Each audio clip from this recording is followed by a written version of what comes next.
오늘은 건축법규 제6강 건축법으로 치면 제4장을 할 차례입니다. 제4장 건축물의 대지와 도로. 지난 시간 3장에 이어서 이제 오늘은 4장 그 건축물이 지어지는 대지와 도로의 관계를 법적 내용을 살펴보도록 하겠습니다. 법 조문으로 보면 이제 40조에서부터 47조까지 기본적으로 이제 7개항이 되겠다. 7개항, 8개항이 되겠네요. 8개항이 되겠죠. 이제 뭐 주로 법 조문 자체의 제목을 먼저 잠깐 개요로 살펴보겠습니다. 일단 40조는 대지의 안전. 대지가 이제 무르든가 뭐 무너질 염려가 있다든가 뭐 이렇게 물구덩이가 되고 이러면 안 되니까 그런 안전한 곳에서 건물을 만들어야 된다 하는 대지 안전에 대한 거를 이제 살펴야 되는 내용이 40조에 있고요. 그다음에 이제 41조는 자 이제 어떤 대지를 만들기 위해서는 이제 경사진 지형도 있고 뭐 이렇게 깊은 웅덩이가 파인 지역도 있고 그런 부분들을 어떻게 조절하고 배수들을 어떻게 조치할 거냐 하는 것들이 이제 토지 굴착 부분에 대한 조치 뭐 이런 내용들이 이제 41조에 있고요. 그 다음에 42조는 대지의 녹지, 조경을 이제 해라. 조경을 이제 어떻게 하고 어떤 면적으로 할 거고 그 조경이 의무가 되는 대상지가 어떤 데다. 이런 부분들이 42조 대지의 조경으로 되어 있고요. 43조는 건축법에서 이제 일반 시민들 또는 주민들에게 자기 땅의 일부를 할애해서 공개 공지를 만들고 거기에는 이제 휴게 시설과 뭐 벤치, 뭐 파고라, 뭐 섀도우 시설 이런 부분들을 설치하게끔 만드는 규정이 있습니다. 그게 이제 공개 공지입니다. 그래서 규모가 어떤 건물이 이제 규모가 이상이 되는 경우에 공개 공지를 확보를 해라 하는 법적 내용이 43조에 있고요. 44조는 대지와 도로의 관계. 이 대지와 도로의 관계는 우리가 1장에서 총칙에서 용어를 정의할 때 그때 이제 도로가 뭐냐 이런 거를 정의할 때 기본적으로 공부한 이제 용어들을 다시 한번 여기서 확인을 할 거고요. 그 다음에 이제 45조는 도로의 지정, 폐지, 변경 등에 대한 법적 요건이 어떤 것이 있는가 하는 내용이 들어있고 그 다음에 46조는 건축선의 지정. 이 건축선도 1장 공부할 때 나왔던 내용입니다. 그래서 보통은 이제 대지의 범위와 도로하고 만나는 선이 건축선이 된다. 그런데 이제 도로가 이제 모자랄 때는 중심선에서 이제 반반씩 이렇게 이제 띄어서 선이 정해지는데 그런 것들이 또 건축선이 된다. 그래서 이제 건축을 넘지 못하는 선이 있고요. 대지 인접대지 경계선하고 좀 다르죠. 인접대지 경계선은 대지와 대지의 경계선이 인접한 대지, 인접대지 경계선이고 건축선은 주로 도로와의 경계선을 의미를 한다 하는 내용들이 46조에 있고 47조는 이제 뭐 건축선에 따른 건축 제한, 그러니까 건축선이 있을 때 거기에 건축물이 넘어가면 안 되고 뭐 이런 이제 내용들이 규정되어 있습니다. 그래서 오늘 공부할 내용들은 이제 대지 건물을 이제 설계하기 위한 구체적인 조건들이 요번에 배우는 이제 대지와 도로, 그 다음에 이제 다음 시간서부터 배우는 5장에서 건축물의 구조 및 재료는 조금 더 복잡하고 좀 전문성 있는 내용처럼 보이게 좀 될 거고요. 그래서 이제 다음 시간 그 2시간 정도는 5장을 공부하게 될 겁니다. 자, 오늘은 40조에서 47조까지 8개항을 본문으로 들어가 보도록 하겠습니다. 자, 일단 법 40조에 되어 있는 대지의 안전 등, 이거는, 자, 대지는 뭐, 이제 일단 서술은 상식적인 서술부터 되어 있습니다. 그러니까 도로보다 높은 대지로 되어야 된다. 그러니까 대지가 도로보다 낮으면 도로에서 생긴 물들이 넘쳐오니까, 그래서 대지는 도로보다 높아야 된다는 기본 규정인데, 물론 대지보다 도로가 나쁜 현장 조건이 많겠죠. 그럴 때 배수 처리를 해야 된다든가 뭐 이제 습기를 차는 것을 막는 방습 등의 어쨌든 조치를 해서 대지를 형성한 경우에는 관계치 않다 하는 내용들이 이제 기본적으로 있고요. 그다음에 습한 토지나 쓰레기 등의 매립에 대한 안전을 강구를 해라 하는 것이 있고, 그다음에 빗물과 오수 처리를 위한 배수와 관련 시설을 설치를 해라 하는 내용들이 이제 있고요. 그다음에 네 번째는 이제 손괴에 우려가 있는 토지 등은 옹벽 같은 것으로 조치를 해라. 이런 내용들이 일단 대지 안전에서 네 가지의 기본 규정입니다.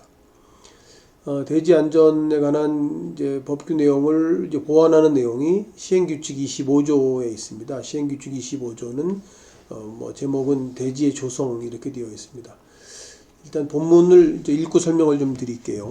본문은 성토 절토의 경사도가 대지를 깎아내거나 이제 대지 레벨하고 도로 레벨하고 달라서 요 밑에 그림이 보이시는지 모르겠는데, 자 이제 깎아내거나 이렇게 성토하거나 깎아냈을 때 어떤 사면이 생기죠. 그 사면의 경사도가 높이 1에 대해서 폭 이제 이게 수평 방향으로 1.5가 되는 기울기 이하로 해라라는 게 기본 규정이고요.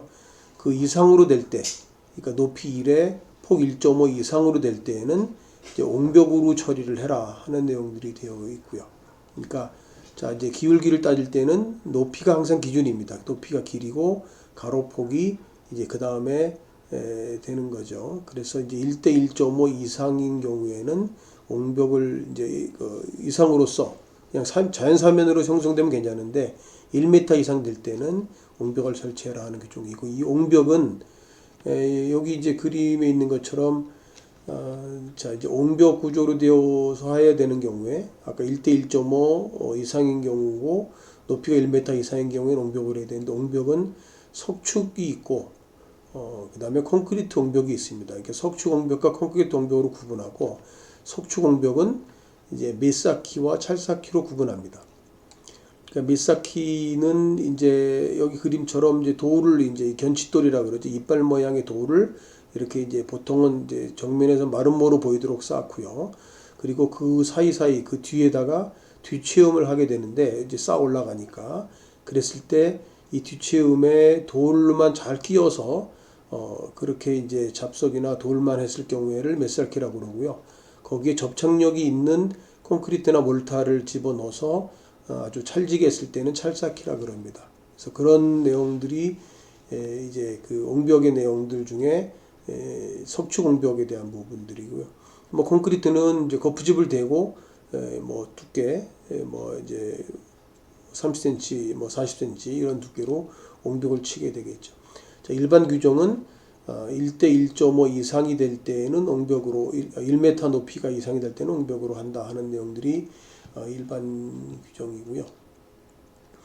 근데 옹벽 높이가 2m 이상이 될 때는 콘크리트 구조로 해라. 그러니까 2m 이상은 석축 옹벽으로 하지 말아라고 하는 것이 있는데, 이제 그것도 기술적인 내용들로 잘 보완을 하면 꼭 그 콘크리트 옹벽으로 되지 않아도 좋다 하는 부분들이 있습니다. 그래서 이제 이쪽 견칫돌 석축 쌓기만 있는 것이 아니라 굉장히 다양한 이제 그런 경사지를 처리하는 방법들이 있어서 그 이제 수직도라고 그러죠. 1대 0 정도 되는 거의 수직으로 쌓는 경우에 그런 공법도 콘크리트 옹벽이 아닌 경우도 많이 개발이 되어 있습니다.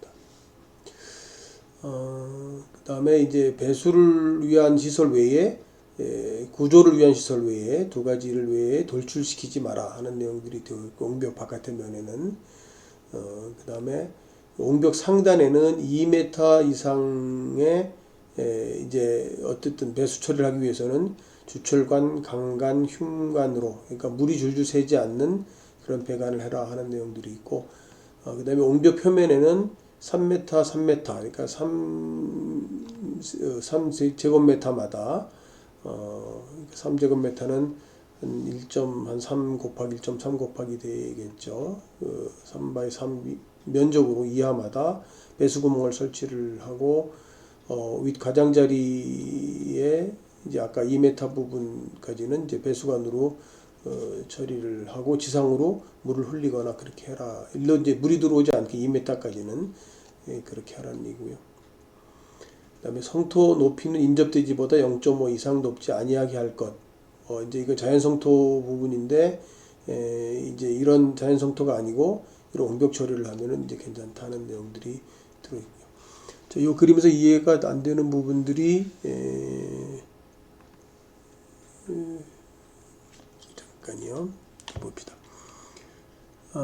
자, 이제 어떤 성추공기 농벽이 생기고서 건물이 뛸 때에는 1층은 1.5m, 2층은 2m, 뭐 3층은 3m 이상 띄어야 된다는 내용들이 있고, 요 그림은 이제 석축으로 메싸기 찰쌓기 할 때 어떤 기울기를 가져야 되느냐 하는 내용들입니다.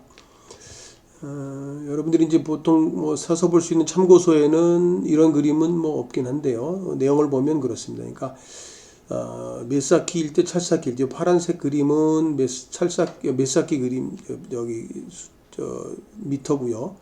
그다음에 이제 요 빨간색은 찰쌓기인데 높이가 1.5m 이상이 될 때에 메쌓기로 할 때는 이제 0.35를 해라라고 하는 부분이고요.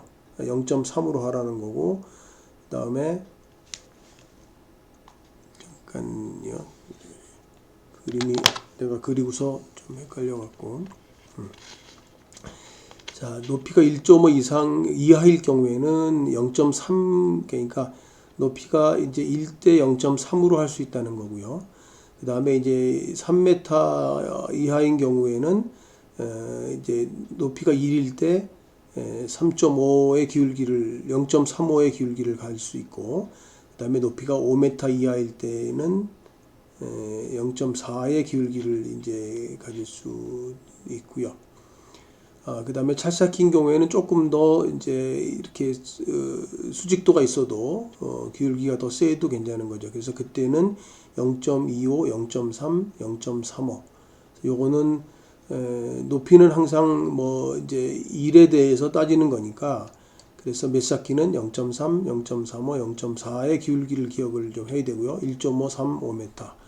그 다음에 찰쌓기는 0.25, 0.3, 0.35의 숫자를 기억을 해야지 되는데, 좀 뭐 이렇게 헷갈리기도 하겠죠. 그래서 이제 사실은 이제 보통 참고서에 나와 있는 표가 이제 이런 표입니다. 그래서 이제 메쌓기, 찰쌓기 구분하고 1.5m까지는 1.03, 그다음에 3m까지는 이제 1에 0.35, 5m까지는 이제 1에 0.4, 그다음에 찰쌓기는 1에 0.25, 3m까지는 1에 0.3, 그다음에 5m까지는 1에 0.35. 자, 이런 그림을 기억을 해서, 이건 뭐 가끔 시험 문제에 나오기도 합니다. 어떤 이제 좀 질적인 내용이긴 한데, 그래도 메쌓기, 찰쌓기의 이제 기울기를 이해를 해라.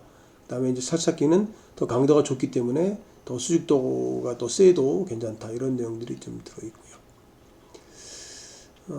그다음에 이제 그 석축용 돌의 뒷길이라는 것이 있는데, 아까 메쌓기, 찰쌓기 그림 설명할 때 견치돌이든 앞에 이제 옹벽을 구성하는 돌들을 놓고 그 뒤에 뒷체움의 돌 길이하고 앞에의 돌의 크기를 이 표에 의해서 이제 해라. 그리고 이제 석축용 돌은 1.5m까지는 이제 30cm, 그다음에 3m까지는 40cm, 5m까지는 50cm의 돌을 이제 해라. 돌이 점점 높이가 커지면 커져야 된다는 얘기고요.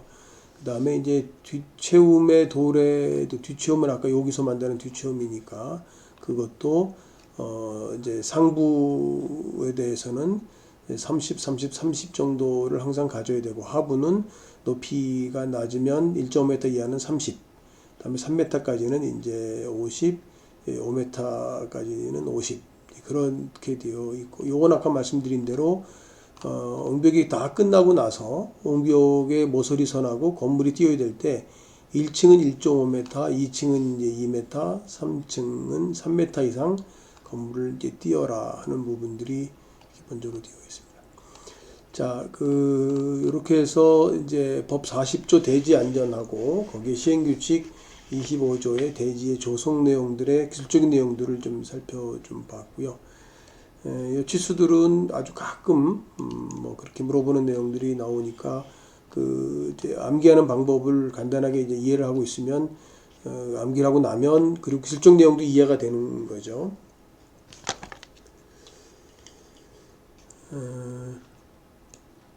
그다음에 41조로 넘어가겠습니다. 41조는 토지 굴착 부분에 대한 조치 이렇게 되어 있고요. 토지를 이제 파다, 굴착했다 했을 경우에 어떤 그 토질에 따라서 토질은 뭐 여러분들 잘 아실 수도 있는데 경암, 뭐 연암, 모래질흙, 사력질흙, 그다음에 암괴와 호박돌이 섞인 그런 땅 플러스 이제 모래질흙, 점토 또는 점성을 가지고 있는 흙, 그다음에 이제 암괴 호박돌에 점성토가 섞여 있는 흙, 그다음에 모래, 그런 종류로 이제 쭉 나눕니다. 전체적으로 이제 건축법규에 다루는 토질은 이제 한 7개 정도로 나눠져 있고요. 자, 그 토지를 굴착했을 때 어쨌든 이제 평지를 만들기 위해서 한쪽 부분은 경사도를 갖는데 그 토질에 따라서 경함은 이제 1대 0.5의 기울기까지는 이제 확보를 해야 되고요. 그 다음에 이제 연암인 경우에는 1대 1, 45도까지 가능하고, 그 다음에 모래질 흙, 그 다음에 사력질 흙, 또는 이제 암괴와 모래질이 섞였을 때, 호박돌과 모래질 흙이 섞였을 때에는 높이가 1에 1.2까지의 이제 사면을 이제 기본적으로 만들어야 되고요. 그 다음에 이제 암괴와 점성토, 호박돌과 점성토가 섞였을 때는 1대 1.5로 만들어야 되고 이하로. 그 다음에 모래질 흙일 경우에는 1대 1.8의 경사면을 갖도록 해야 되는 거고요. 물론 이제 이런 것들로 이제 절터면을 만들면 되는데 더 이제 상부의 토지를 확보하기 위해서 더 급하게 할 때는 이제 그런 옹벽 등의 조치들이 이제 필요하게 되는 거죠. 자, 물론 땅을 팔 때에는 하수도, 뭐 수도, 가스, 케이블 등을 파손하면 안 된다라는 게 이제 상식적인 규정이 있고요. 기초 또는 집안의 구조 내력의 악화를 방지를 해야 되고, 급격한 배수 조치 등 토지 붕괴를 이제 방지를 해야 된다. 이것도 뭐 이제 용어는 실증 용어 같지만 다 상식적인 내용들이고요. 그다음에 1.5m 굴착치에 여기 지금 토질에 따른 경사도를 소개를 아까 그림을 먼저 설명하느라고 했습니다. 그렇지 않은 경우에는 흙막이를 해라. 흙막이는 뭐 토목에서 많이 쓰는 방법이기 때문에 이제 여러분들 알고 있을지 모르겠는데, 이제 H 파일을 받고 나무를 이제 H 파일 사이에 끼우는 뭐 토류복이라든가 뭐 그런 이제 철판으로 하는 경우가 있고, 뭐 CIP로 하는 경우도 있고, 뭐 여러 가지 경우가 있는 거죠. 이제 나중에 이제 요건 이제 시공법에 관련된 부분들로 법과 관련해 설명할 게 있을지 모르겠는데, 어쨌든 흙막이라고 하는 조치를 하지 않으면 경암, 연암, 뭐 모래질 흙, 뭐 그다음에 섞인 거, 점토, 그다음에 점성토, 뭐 이런 모래 이런 거에 따라서 1.5m 이상 그렇게 이제 사면을 만들 때 조치를 해야 된다는 내용이 들어 있고요. 성토, 절토 또는 되메우기 시 옹벽이 아닌 부분에 환경을 위한 환경 보존을 위한 조치를 이제 해라. 이것도 상식적이긴 하죠. 배수를 위한 수로 뭐 이런 건 이제 돌 콘크리트를 사용을 해서 토지 유실을 막도록 이제 한다는 거고, 3m마다 초과대, 그러니까 이제 높이 3m마다 초과대는 3m마다 올라와서 5분의 1의 면적, 또 올라와서 5분의 1 면적씩 이제 그렇게 단을 설치를 해라. 그 다음에 이제 붕괴 우려가 없도록 이제 기술 계산이 되어 있는 경우에는 예외로 하는 것이 되어 있고요. 그 다음에 이제 상식적이죠. 유실 방지와 미관을 위해서 나무, 잔디, 식재, 그 다음에 뭐 안전 유지가 어려울 때 돌 붙이기, 그 다음에 블록 격자 등의 구조물을 뭐 우리 고속도로 타고 가다 보면 그렇게 이제 사면을 정리하거나 성절토 해가지고 여러 가지 토목적인 공법으로 처리한 경우를 볼 수 있을 게 있습니다. 거기에 대한 일반적인 이제 건축적인 법령이라고 보시면 될 거고요. 그 다음에 이제 대지의 조경, 대지의 조경은 법 42조의 내용입니다. 법 42조의 대지의 조경. 대지의 조경은 대지를 아까 이제 뭐 도로에 얼마만큼 접도해야 된다든가 안전하게 만들어야 된다든가 이런 내용들을 이제 포함해서 어쨌든 대지 건물을 짓기 위해서 대지를 조성할 때에는 법정 내용으로 이제 조경을 설치해야 됩니다. 그랬을 때 가장 기본 규정은 200제곱미터가 넘는 대지 거기에는 조례로 규정한다고 되어 있습니다. 이제 조례는 우리가 이제 법규를 공부하는 어쨌든 이제 세부적인 내용에서는 없긴 한데요. 그러니까 공부를 뭐 거기까지 깊이는 안 해도 되는데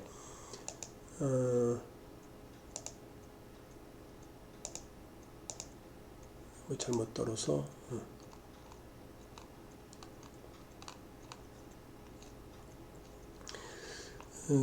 어쨌든 건축법의 전체적인 이해를 위해서 자 지금 200제곱미터 넘는 대지에 조경 면적에 대한 것, 조경 시설을 어떻게 해라는 거에 대해서 조례로 위임된 내용을 그래도 살펴보는 게 좋을 것 같고요.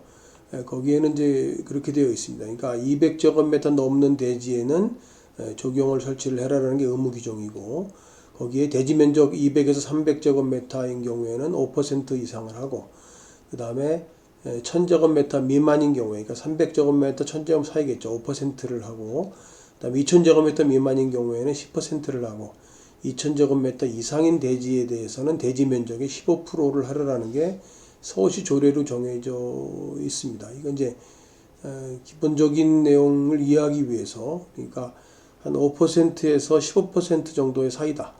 그런데 300제곱미터 미만일 때는 5%, 1000제곱미터 미만일 때는 5%, 2000제곱미터 미만일 때는 10%, 그 다음에 이제 2000제곱미터 이상일 때는 15% 정도가 서울시에 되어 있는 규정이고, 뭐 다른 이제 시도도 조례 내용이 뭐 비슷하게 되어 있습니다. 물론 이제 서울은 훨씬 더 이제 밀도가 건물 밀도가 높기 때문에 이제 이런 부분들이 조금 더 완화돼서 규정해 있는 부분들이 있거나 어떤 부분은 또 강화해서 지정한 부분들이 있는 거고요. 일반 규정에 대한 얘기를 했고요. 자, 그런데 자, 적용의 의무. 그러니까 일반적인 내용으로 무조건 적용을 다 그렇게 뭐 15%까지 해놓으면 굉장히 양이 많을 수도 있기 때문에 지역주에 따라 그렇기도 하고 용도에 따라 그렇기도 하고, 그래서 몇 가지 내용을 이제 좀 살펴보면, 자, 면제되는 경우 녹지 지역에 건축하는 건축물은 녹지가 주변에 많기 때문에 대지 안에 굳이 조경 면제 할 필요 없다는 내용 들어있고, 그 다음에 면적 5000제곱미터 미만의 대지에 건축하는 공장, 그러니까 대지가 작은데 공장을 넣기 위해서 또 조경까지 하는 거에 대해서는 완화해주고 있는 거고요. 그 다음에 이제 연면적 합계가 아까 대지가 5000제곱미터 미만이고 요번에는 연면적이 1500제곱미터인 경우에 공장인 경우에는 면제해주고, 산업단지도 면제가 되어 있고요. 공장이. 그 다음에 이제 뭐 이것도 이제 일반 예외 규정을 만들기 위해서 적용 등의 조치를 하는 것이 불합리한 경우로서 건축조례가 정하는 건축물은 적용을 면제해주도록 되어 있고, 축사, 그 다음에 가설 건축물, 그 다음에 이제 국토부령으로 정하는 연면적 합계 1500 미만의 물류시설, 물류시설도 산업을 위해서 만든 시설이고 거기에 적용까지 미관을 위해서 그렇게 하지 않아도 되는 정도로 해서 1500제곱미터 미만까지는 연면적인 면제를 해주고 있고요. 그런데 주거 상업에 되는 물류시설은 그렇지 않다. 그러니까 주거 상업은 그 건물의 용도의 완화뿐만이 아니라 주변의 시설들에 관한 환경을 보호하는 측면에서 또 예외로 다시 하고 있고요.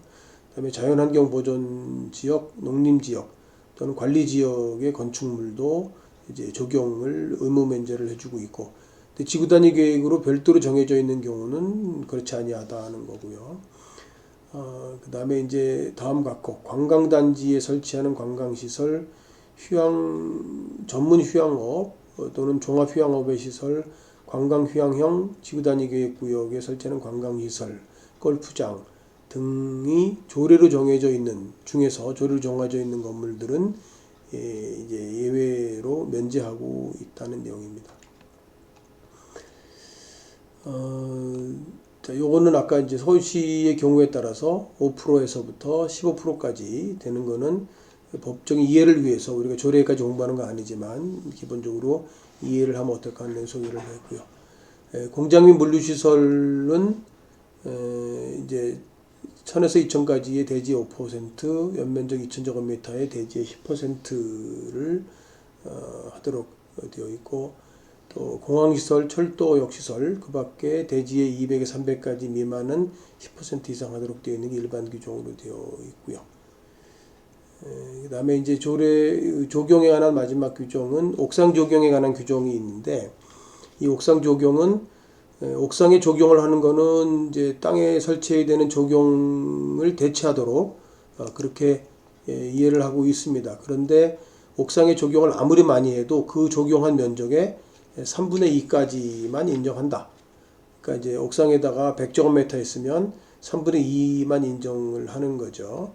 그리고 그다음에 이제 전체 법정 적용 면적이 아까 뭐 서울시 조례에 관해서 5%에서 15%까지 있었잖아요. 그랬을 때 반 이상을 옥상 적용을 할 수는 없다. 이런 내용의 일반 규정이 있습니다.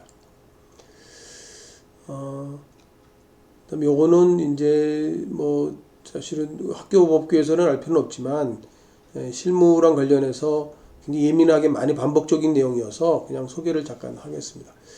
적용 면적을 산정하는 방식에 대한 것들이 뭐 실제로 이제 뭐 건축 설계를 해서 허가를 내야 되는 어쨌든 그런 입장에서 예민한 내용들이 이제 많습니다. 그래서 잠깐 소개를 좀 하면, 원칙적으로 적용 면적은 식재된 부분과, 식재는 나무가 심기거나 뭐 이런 부분들이죠. 왜냐면 나무는 초화류가 있고 이제 떨기나무, 관목이 있고 그다음에 큰 나무들 교목이 있죠.